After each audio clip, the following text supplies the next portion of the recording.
All right, well, here it is. Our pre and post testing for Heresy. Now, this is a thick one. This update was stacked with changes, almost on the same level as an annual expansion, at least in terms of exotic updates, rework buffs, and the nerfs we received. However, today we're going to be focusing mainly on our exotic weapon changes. We're also going to be touching on some of the other major buffs that hit our weapon archetypes, as well as their perks. Let's begin with Lorentz Driver. Picking up a bounty tag now grants 1 ammo to the magazine, triggering Ligrarian Sight by picking up a bounty tag. Add 6 ammo to the mag the first time that you trigger it, then returns to adding 1 ammo per tag on extension while the buff remains active. Now, this was pretty straightforward. Pre-update, when you picked up the bounty tags, you didn't load any ammo into the magazine, but post, it now does just that, which gives this weapon an even better gameplay loop, which is perfect considering that this is a void weapon and a linear, which has great synergy with our artifact mods this season. But even better is that this creates ammo out of thin air. It doesn't just pull from the reserves. As you can see here, we have 6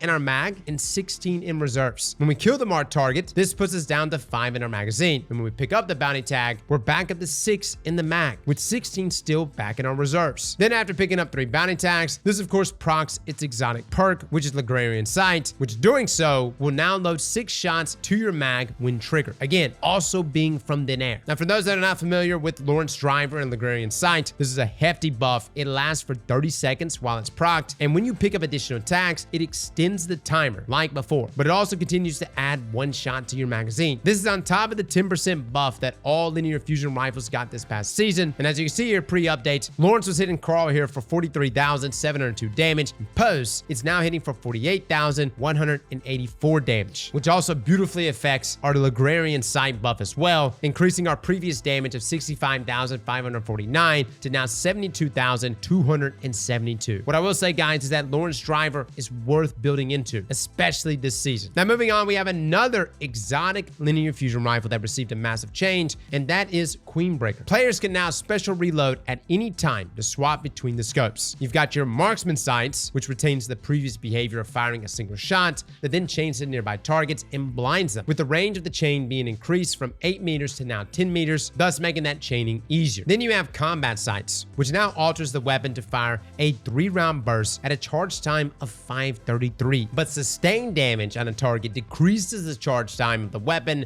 down to 300, with, get this, no loss to damage. Fellas, there's a reason why we were using Queenbreaker's bow on the final encounter of the dungeon during contests. It was putting out. Now, on top of this, the scope that you select in the inspection screen will determine which scope is active by default when you spawn into an activity. Now, first, let's talk about marksman sight. This works exactly like it did before. It's your single fire shots, and when you get kills, it chains lightning to other combatants. And as far as we could tell, the chaining does seem to have a bit more range now. On top of this, our linear damage also went up by 10% from 73,914 to 81,493 against Carl here. Now, the big change is to the combat scope. Pre-update, this was a faster firing mode, closer range scope, but it did a bit less damage than the marksman scope, but it too could also chain lightning on kills. Post-update, this fires in a 3-round burst, and the charge time decreases as you deal sustained damage. However, it no longer chains lightning on kills, but honestly, guys, that's completely fine, considering that you can actually swap the weapon on the fly between its 2 scopes. Literally, if you're dealing with some enemies and you're looking to chain that lightning, you can then just swap to your marksman scope, and then if you're looking to get some good DPS, say for instance, you're looking to shred down a champion, then do the combat scope. Now, looking at our damage, pre-update, a single shot while using combat scope was 53,381. Post-update, a single burst does 106,395 damage if you hit all crits. Fellas, this is a massive increase in damage. Bungie didn't take this 53,000, chop it up in 3, and called it a day. They also didn't just give us the 10% buff that all linears got. They quite literally doubled our damage, which is why the other day when we were doing our damage test against Templar, Queenbreakers with combat sights was right there at the top, especially given the fact that its exotic catalyst is rewind rounds, which is dropping from ritual playlists. So whether you're playing Gambit, Strikes, or Crucible, you have a chance of this catalyst dropping.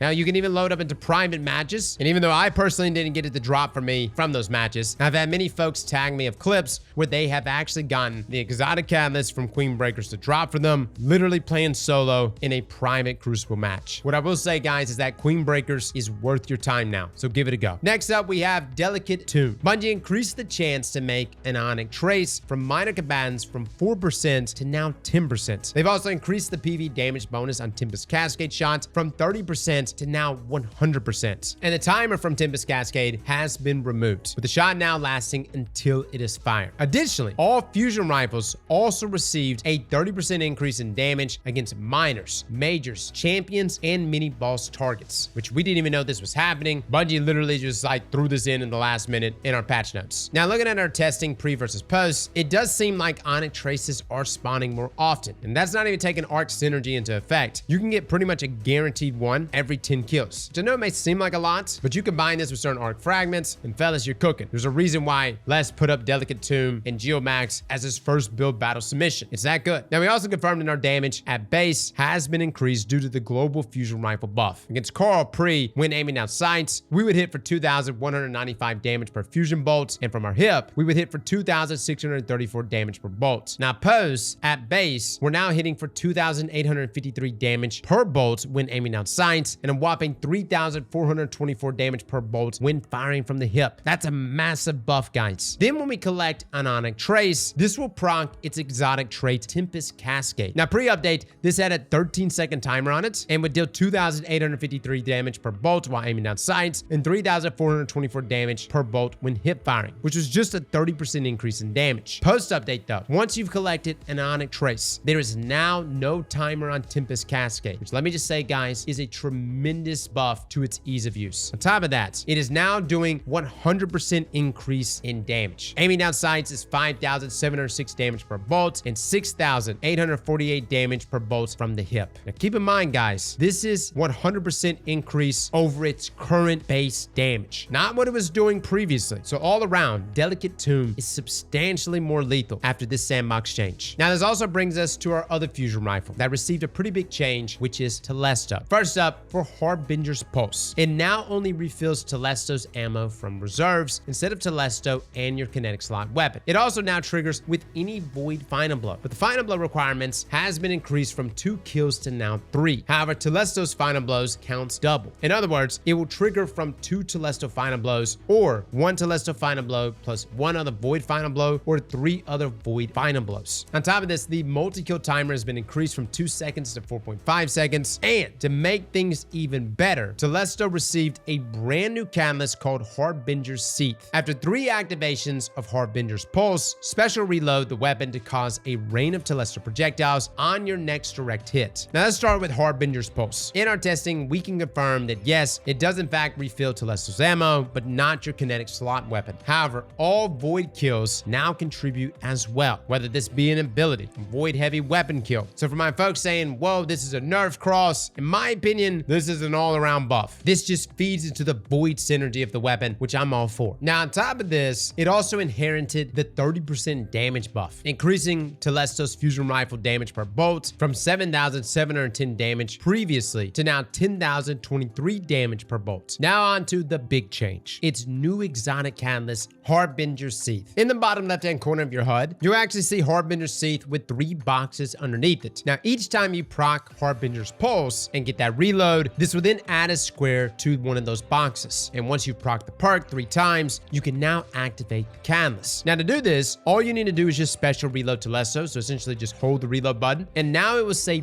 primed in the bottom left corner. Then you want to shoot an enemy, it'll deal damage to them like normally, but now it opens up a portal in the air, which would then rain down Telesto bolts onto an enemy. Now, this is very similar to the artifact mod that we had last season called Old God's Rights. However, these are Telesto bolts that are raining down, and they're raining down way faster. And they also do the same amount of damage as a normal Telesto bolt, at least if they hit the target directly. There is some fall off if it hits a bit further away, but for the most part, the tracking on this is pretty good from my experience. So what you're essentially doing with this is you're getting double damage on the shot when activating this catalyst, on top of the overall void synergy, which allows for more activations, especially with certain void builds. And for my folks out there dipping into volatile, especially my Gerfalcon hunters, I definitely urge you to give Telesto a go. Next, we have a weapon that completely stunned me, Lord of Wolves. Bungie increased the range, but decreased the base damage. Now, the accuracy penalties from standard fire mode have also been removed. Now for the exotic perk Release the Wolves. This now activates by hip firing instead of special reload, which I didn't know if I was going to like or not, but I actually love it.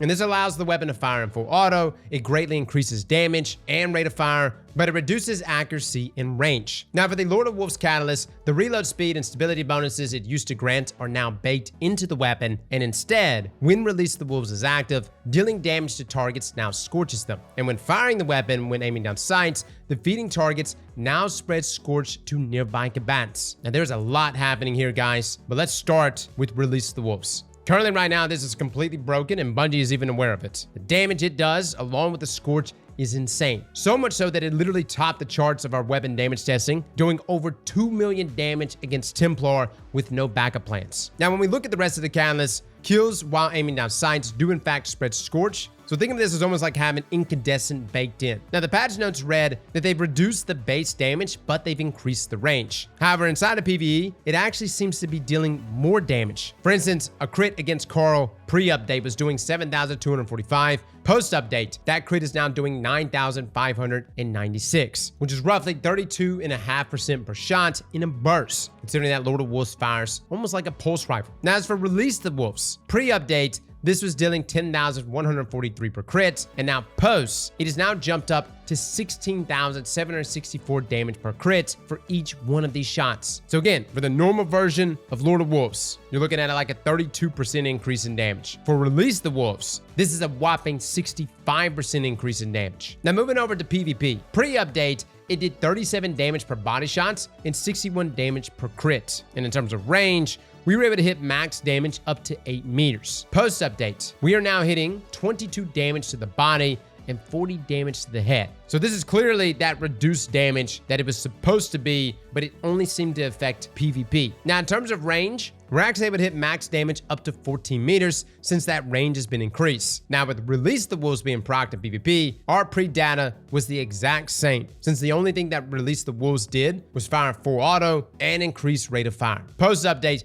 Release the Wolves now deals 40 damage per shot to the body and 67 damage per crits. And in terms of range, it's hitting for a max damage up to 12 meters, which is still pretty good. But keep in mind, when hip firing from this range, especially with Release the Wolves, it's difficult to land all those shots. I personally haven't used Lord of Wolves all that much inside of PvP, but inside of PvE, it's become one of my main weapons this season. It's disgusting, guys. And until Bungie addresses it, take full advantage. Next up, we have Legend of Acrius. Bungie has reduced the spread angle by 33%, and they've increased the maximum projectile range from 12 meters to 18 meters. Here you can see a side-by-side comparison of that spread angle pre versus post. Yes, it's less now. And in terms of the range, we tested this inside of PvP and confirmed that Acrius is now able to hit up to 18 meters and could even get the one-shot kill from that range. However, at 19 meters, the projectiles cannot even hit a target. It's almost like they just dissipate into nothing. But this is really good because this range applies to PvE as well.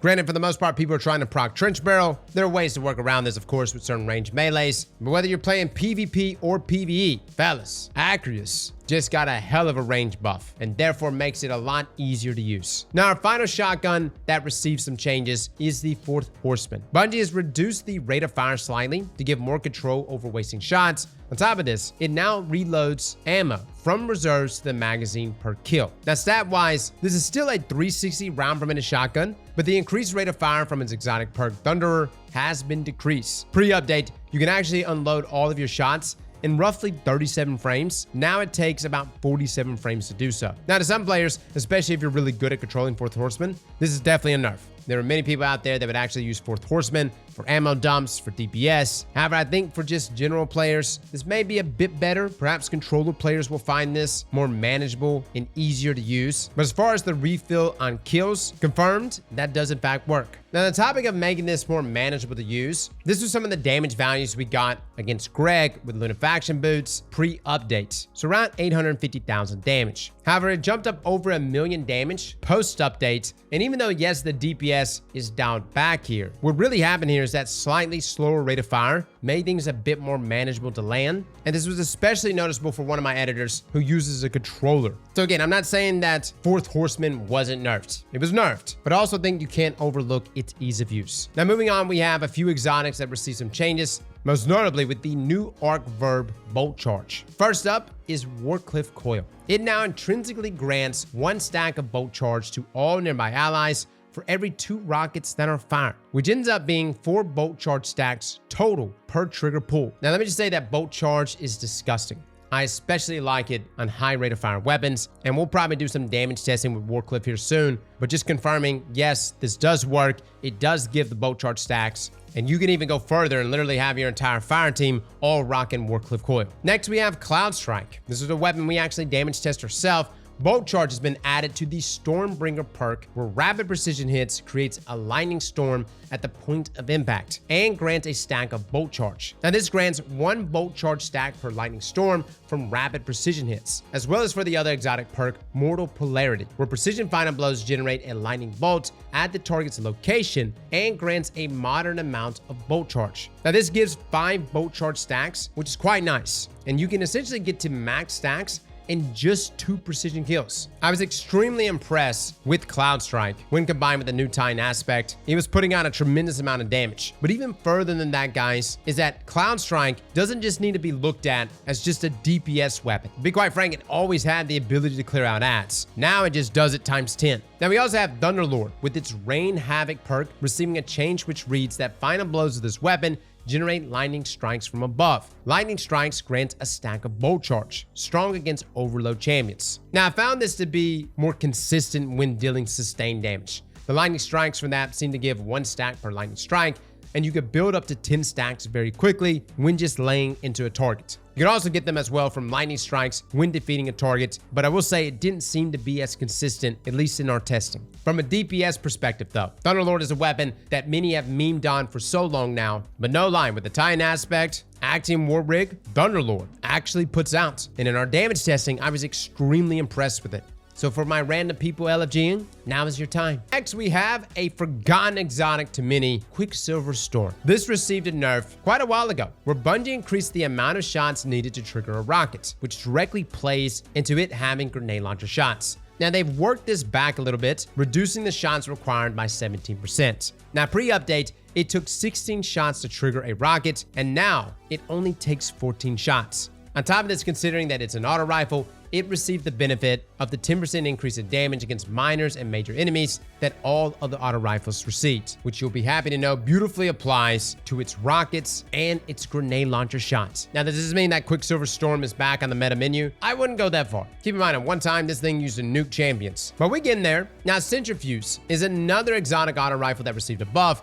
This one is a bit more minor, as this one saw its magazine size increase to 45. Now, confirmed pre versus post, the mag size did go up from 38 to 45, and just like Quicksilver Storm, Centrifuse also received the 10% increase in damage against minor and major enemies, including its explosion that it puts out from final blows. Now, next on the list, guys, is a big one. D.A.R.C.I has now had a new perk added called Networked Targeting. Hits with personal assistant active. Grants you and nearby allies improved overall weapon performance and precision damage with non-exotic sniper rifles. This improves recoil, flinch, target acquisition, on top of handling and precision damage, and it stacks up to 5 times, with D.A.R.C.I also getting this buff. On top of this, the D.A.R.C.I user also gets a 15% increase in damage after granting 5 stacks to a teammate. Now, pre-update, the only real use we had for D.A.R.C.I was literally measuring range. Yes, it had the ability to jolt, but still,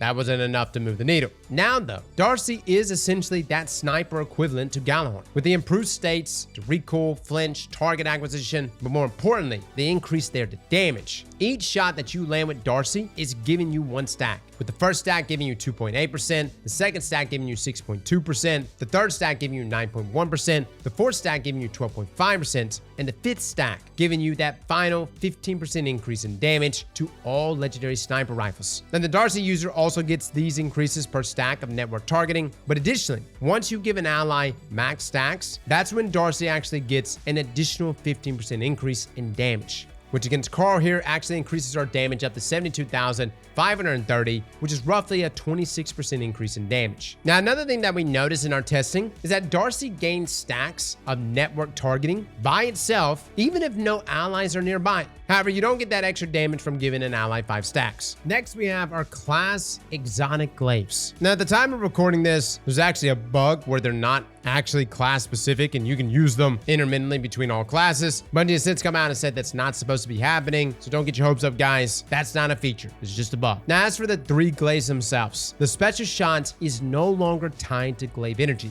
It instead now triggers on 6 weapon hits, which would then allow that special reload. And this can be a mix of both projectile hits and melee hits. You can see here in our pre-footage, you used to need to land 4 projectile shots in order to have enough energy to trigger the special reload shot. Granted, you could affect this with Loosened Blade, but post-update, it is in fact 6 projectile hits or 6 melee hits. Or you could do a mix of the 2. And you can see right there in the bottom left-hand corner of your HUD, where it says charge edge with boxes underneath, it indicates how many hits that you've landed. And then once you landed 6 hits, you can now do your special reload. Now, I will say, for the most part, this is a good quality of life buff. For my hunters that use like Edge of Concurrence though, I did see this as kind of a nerf because we would just stack out Loosened Blade. We would get that special shot super fast and we didn't really use our melee with Trident and Edge of Concurrence all that much. We mainly relied on the projectile shots. However, where I do think this is a big buff is that you can utilize your glaive energy specifically for blocking, and then the hits from either your projectile shots or your melee, that's completely dedicated to stacking up enough charges to get to that special reload. Now, as far as our glaives individually, they did all receive intrinsic subclass synergy perks. Edge of Concurrence, for instance, on our hunters received jolting feedback, which testing here on Carl was able to be procced in 4 glaive projectile hits. Now, for those wondering why doesn't it have bolt shots, keep in mind Edge of Concurrence special reload already has jolts, and on top of that, glaives really aren't the best for something like bolt shot, as the reload speed is pretty bad. Now, Edge of Action, the Titan exotic glaive, received Destabilizing Rounds, which is a huge buff. We're going to be talking about this perk more later on in this video, but keep in mind, this only affects the projectile shot from the glaive, not the melee. Then finally, we have our Warlock Glaive Edge of Intense. This received Incandescent intrinsically. Additionally, Edge of Intense healing turrets will no longer heal you or allies if you are at full health. Essentially, it prioritizes whoever it is that is taking damage, which I think is pretty good, guys, considering it's the person who's taking damage or is hurt who needs the healing. On top of that, the Cure Pulse has also been added to the special shot on impact. Now, to bring up glaives even further, we also have Vexcalibur, which received a buff. Triggering Perpetual Loophole, which happens when you get a melee kill while your overshield is active, will now also refill your glaive energy to full. There's also slightly increased Void Overshield trickle-on rate to nearby allies and yourself when you guard. And they've also increased Vexcalibur's secret bonus damage against Vex enemies from 10% to now 25%, while also allowing it to briefly disorient non-boss Vex with its melee attack. Now, let me just say, guys, these are fantastic changes to Vexcalibur. Previously, Perpetual Loophole, this perk used to just allow your melee to deal additional damage while you had an overshield. Post-update, though, getting a melee kill while you have a Void Overshield now completely refills your glaive energy, which is fantastic for the gameplay loop here for Vexcalibur. You need the energy to block in order to give yourself a Void Overshield. Now, the trickle-on rate for the Void Overshield was also increased, and you can see the comparison on your screen here, pre versus post, that is just a bit faster now. Now, as far as its bonus damage against Vex, you can see here that a projectile shot against a mini-boss that's a Vex would deal 29,075 damage in total. Post-update, it now deals 33,040 damage against Vex, but against, say, an enemy type like the Cabal, for instance, Vexcalibur does 26,435 damage. So as you can see here, Vexcalibur does in fact do 25% more damage against Vex, on top of having the ability to disorient non-boss Vex on melee attacks. It's pretty nice, guys. I'm not saying that Vexcalibur is going to become the meta overnight, but I do love that it has like this intrinsic ability to battle Vex, and its gameplay loop is definitely a lot more satisfying. Now, to finish off the topic of glaives, all glaives did receive a global buff to their aim assist, their aim magnetism, their damage fall off ranges. On top of that, its projectile hit registration was also improved. Certain stats have been improved, such as handling speeds, magazine size, projectile speed, and reload speed. And I would say that all of these stat increases are great quality of life adjustments. But in my opinion, the big change to glaives was at the final hit of the melee melee combo now deals double damage and also inflicts much more flinch on PvE combatants. Pre-update, you can see my glaive here does 14,186 melee damage against Coral. Post-update though, you can see that the first 2 melee hits deal 14,186 damage against Coral, with the third jumping up to 25,332 damage. On top of that, you get this really satisfying audio cue when you hit that third melee in the combo as well. Now, one of the glaives that was affected by this beautifully was Winterbite. Pre-update, the melee was doing 21,279 damage with weighted edge. Post-update though, you can see its first 2 hits doing 21,279, with the final hit in the combo jumping up to 37,997 damage. So not quite double, but still a lot more. And considering that you can really amp this up with Wormgod's Caress or even Sithiceps, and we have artifact mods like Nobel. No lie guys, glaive builds are kind of nice right now. And you saw that in our most recent damage tests. Winterbite and Wormgod Caress was putting out. Now next up, we have Dead Messenger,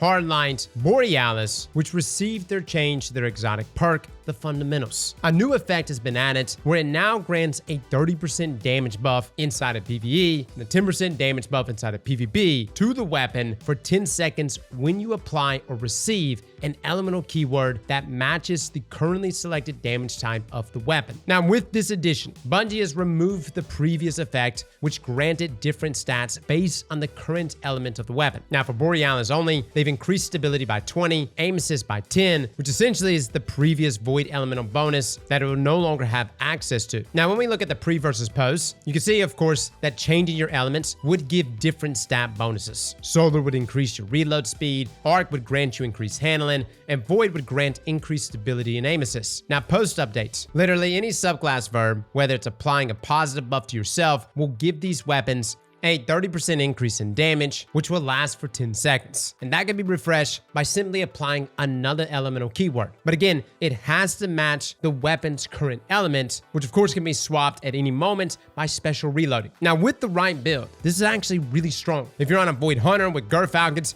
you could pretty much have a permanent 40% buff up, since each time that you go invisible, it will proc fundamentals, and then breaking invis again will give you volatile. And each time you make an enemy volatile, it refreshes the buff. Straight up guys, you can literally just be walking around with the 30% buff on top of having the volatile here. Arc is also a really good one, as it's super easy to become amplified, which of course procs the perk. And then you have Bolt Charge, which is very strong. And each time you gain a stack, it refreshes the timer. Even something like Jolts, every time it hits a target, it refreshes the buff as well. Now, on the PvP side of things, we confirm that yes, these weapons do get a 10% buff. And for something like Hardlight, that's really nice. The time to kill wise actually drops here in this case, going from a 0.8 second TTK value to 0.7 seconds. Now, finally, last but not least for our exotic changes, we have the Colony. Detonation damage has been increased by 40%. Now, this is supposed to put its damage power shots a little above legendary drum grenade launchers. On top of that, the number of bots that spawn have been increased by 1 for all tiers except against players inside of PvP.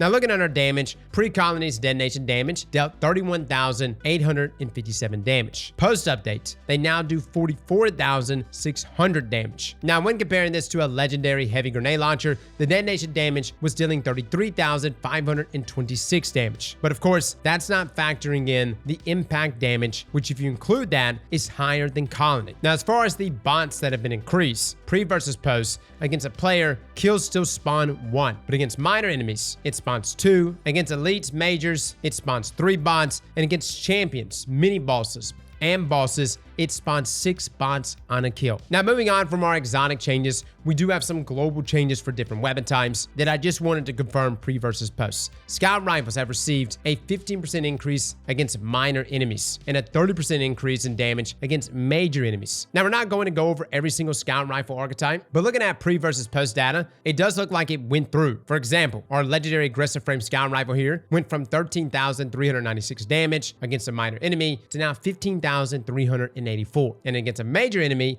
it went from 5,268 damage to 6,849. So for my scout rifle lovers, give it a go, man. SMGs also received a 5% increase in damage against minor enemies. Additionally, in case you weren't playing towards the end of last episode, in update 8.1.5.3, SMGs also received an increase in magazine size. This affected every SMG in the game. Now, this looks to be accurate across the board. For example, here our Precision SMG went from 2,638 damage per crit to now 2,769 damage per crit. And again, this affects even our exotic SMGs. Trace rifles received a 20% increase in damage against minor enemies. Now, a single crit from a legendary trace rifle was doing 1,848 damage pre-update, and it is now doing 2,218 damage per crit post-update. This, of course, affects all of our trace rifles, including our exotics, as well as our heavy trace rifle, Microcosm. Now, aggressive frame fusion rifles are back from the dead. Bungie has given it a complete rework. Aggressive frame fusion rifles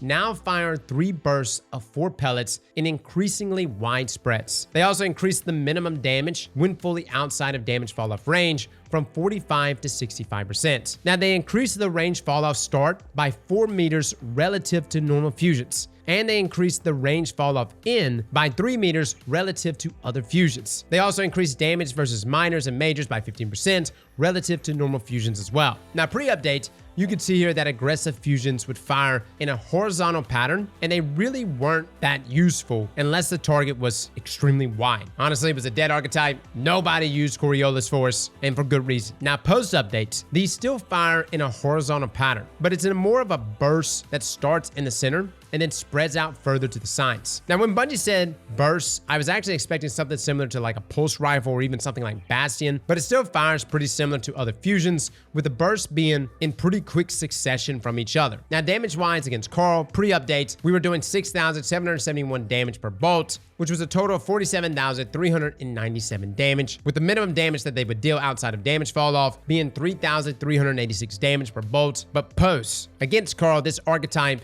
is now dealing 4,834 damage per bolt against Carl, which is less per bolt, but the amount of bolts have been increased, meaning one shot is now dealing 58,008 damage. Now, post, when fully outside of damage fall-off, our bolts are dealing 3,142 damage. Now, against minors and major enemies, the damage was supposed to be increased by 15%, and you can see the damage values here. Pre-update, we were doing 7,255 damage per bolt for a total of 50,785 damage to a red bar enemy. Post-update, that is now 5,956 damage per bolt, which is less, but again, you're shooting off more bolts, and this actually jumps up to 71,472 damage for a single shot. Now, in terms of PvP, pre-update, a single bolt did 55 damage, and it would take 5 bolts to kill a Guardian, and we tested this on Guardians at tier 10 resilience. And in terms of range, it could keep up full damage to 20 meters, which is pretty wild for a fusion. But because of the horizontal spread that it had, you're not really able to get a one-shot kill past 11 meters, at least on this 43 range roll. Post-update, the PvP damage is now 30 damage per bolt, and it seems to take about 8 bolts to kill. Now, we're able to still keep the same full damage up to 20 meters, but it is not easy at all to hit this many shots on this fusion rifle. My opinion, guys, this archetype is definitely not meant for PvP. It never was, and even more so now. Now, all of the fusion rifles did receive a 30% increase in damage, and when testing this across the board, Rapid Fire saw this increase, Adaptive saw it, Precision saw it,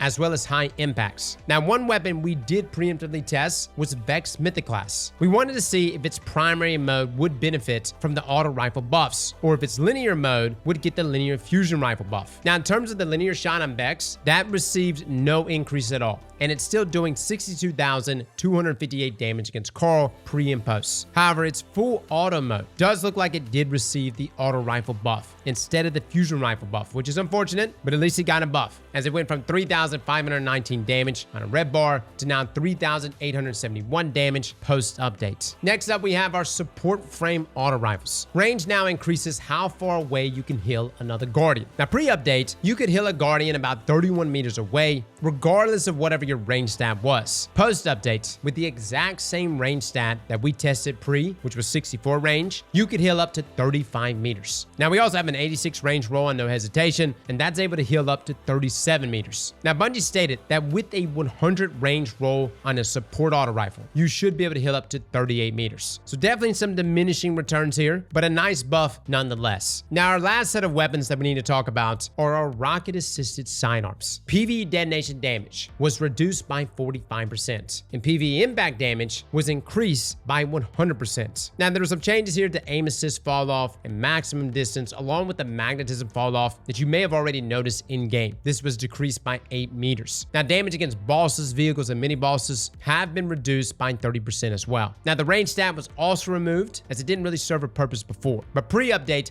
our damage against a red bar enemy was 5,038 impact damage and 23,267 detonation damage for a single body shot. That would jump up to 6,075 impact damage when it was a crit. Post-update, on a red bar enemy, we're only getting 1 damage number, which I assume is the impact portion of the shot. This is doing 15,162 damage, which is actually a 200% increase, but our detonation damage was a bit harder to test considering the impact would kill the red bar enemy flat out. But if you shoot at the ground near an ad, you can see that the detonation damage, or at least the highest one that we would get, was 13,379. So roughly a 42% decrease. TLDR on rocket sidearms though, guys, I still think they're great. You just need to land more shots, whereas before you just shot in the middle of a crowd and you were guaranteed to take out some enemies. I also think it's worth leaning into more ad clearing perks on these sidearms. Now, Buried Bloodline is a different story, as it was actually unaffected by these changes, seeing no change to body shot damage, but actually an 8% increase to its crit damage. And you can see its damage values right here. Now, post-update, it does look like Buried Bloodline actually received an increase in its body damage, roughly a 15% increase, on top of its crit damage being increased by 15%, when against red bar enemies. Now, against Carl, though, we actually saw a slight nerf in Buried Bloodline. You can see our damage here for a body goes to 13,622 post-update for the 2 shots and 16,426 damage for the 2 shots to the crits. Not really sure what's going on here.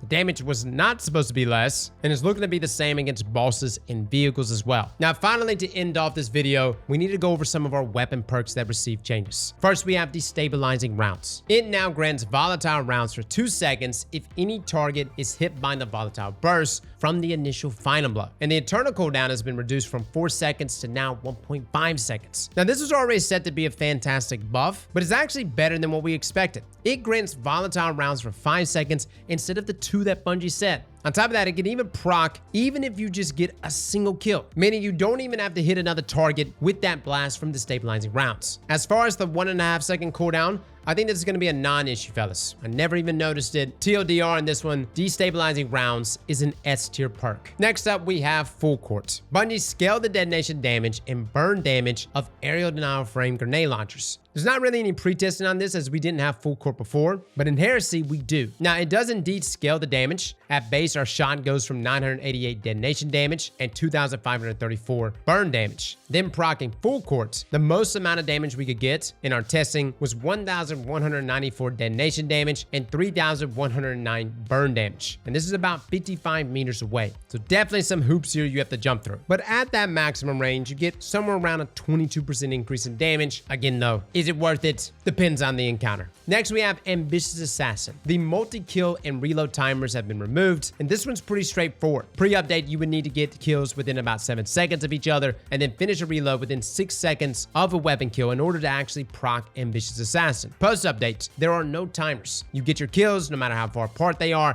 and when you reload at any time afterward, Ambitious Assassin will proc and overflow your mag depending on how many kills you got, which is quite nice. Now, last but not least, we have Flash Counter. The perk has been reworked to read taking damage after guarding amidst a disorienting blast. It also no longer requires a timed input or melee to trigger, and it now deals a moderate amount of damage in a large cone in front of you and it disorients enemies. Now, pre-updates, you had to be pretty precise in your timing to get it to proc, and it was honestly annoying because half the time you would literally get stomped before you can block in time. It would also only do 124 damage while disorienting the targets, but post-update, you can be guarding for as long as you want before the enemy attacks and you will still get the disorient, with the damage being increased by 4,331 damage. I'm not saying that Flash Counter is the say-all end-all perk now, but it is substantially better, and some of my swords I am definitely going to be revisiting with that perk. So there it is, guys. That is our pre and post updates for Heresy. Let me know in the comments below what you think. Fellas and ladies, thank you all for coming and watching, and as always, slap that like button like your mama told you right.